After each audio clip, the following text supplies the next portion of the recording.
Dear student, তোমাদের third সেমিস্টারে paper 6 এখানে দেখো কিছু স্ট্যাটিস্টিক্স এর অঙ্ক দেওয়া আছে। তার মধ্যে হচ্ছে মিন। তো মিন বা গড়, সেই গড়ের একটা আনগ্রুপ ডাটার অঙ্ক দেওয়া আছে। সেই আনগ্রুপ ডাটার অঙ্কটা তোমরা কিভাবে সলিউশন করবে। তো এখানে সলিউশনের নিয়ম হচ্ছে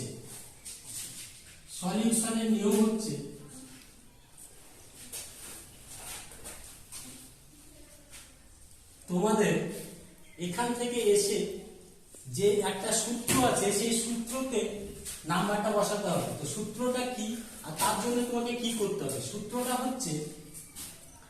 সূত্রটা হলো এই সময়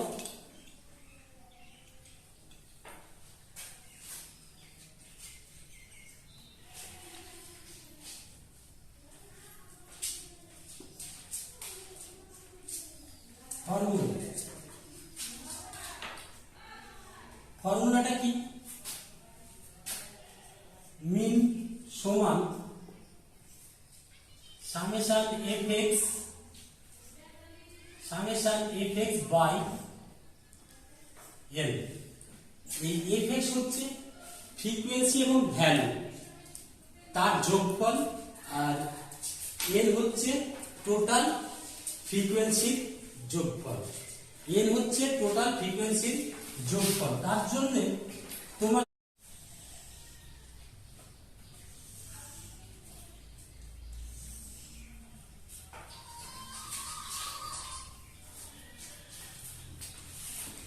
তাহলে এই ঘরটা হচ্ছে ভ্যালু,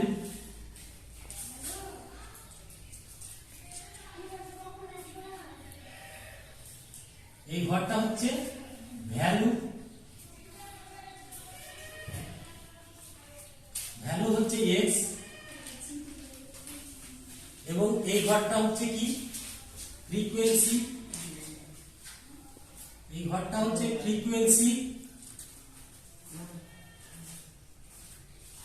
আর এটা হচ্ছে fx, ভ্যালু এবং ফ্রিকোয়েন্সি একসঙ্গে। তো এখানে ভ্যালুটা কত আছে? ভ্যালু হচ্ছে, ফ্রিকোয়েন্সি হচ্ছে f, ফটা সবসময় তোমরা ব্র্যাকেটের মধ্যে দিয়ে রাখবে। এখানে ভ্যালু হচ্ছে 40, 35, 30, 25, 20, 15, 10, 5। আর ফ্রিকোয়েন্সি গুলো কত আছে পরপর?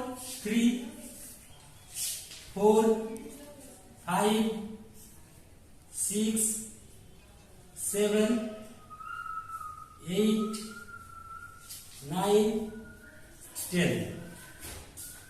আমরা কি করব? আমাদের কাজ হচ্ছে fx টা বের করতে হবে। তাহলে fx যদি বের করতে হয় তাহলে fx হচ্ছে, এটা হচ্ছে x, এটা হচ্ছে f। x মানে হচ্ছে ভ্যালু, f মানে হচ্ছে ফ্রিকোয়েন্সি। এটা যদি আমরা বের করতে চাই তাহলে এটার সঙ্গে এটা আমাদেরকে কি করতে হবে? গুণ করতে হবে। এবং গুণ করে কত পাবো? 3 এর সঙ্গে যদি গুণ করে 40 এর, তাহলে কত হবে? 120। এর সঙ্গে কি আছে? এটা গুণ করলে কত হবে? এটা যদি গুণ করো তাহলে কত হবে? 140। এটা গুণ করলে কত হবে? 150। এটা করলে হবে 150, 140, 120, 90, এটা হচ্ছে 50। আমি তাহলে এটা আমি পেয়ে গেলাম, fx টা পেয়ে গেলাম। এবার আমার কাজ হচ্ছে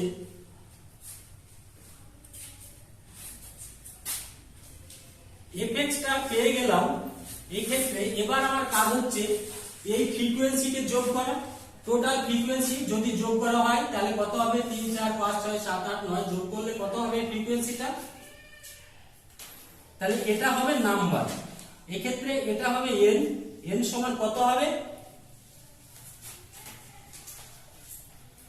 আর সঙ্গে n সমান হবে যোগ করলে টোটাল 52। আর আমি যদি এটা করি সামেশন মানে হচ্ছে যোগফল, তাহলে সামেশন টোটাল fx কত হবে? fx সমান সামেশন এটা যদি পুরো যোগ করা হয় তাহলে হবে 960। এ হচ্ছে বিষয়। তাহলে এবার আমি যদি ফর্মুলাতে বসাই তাহলে কি হবে? মিন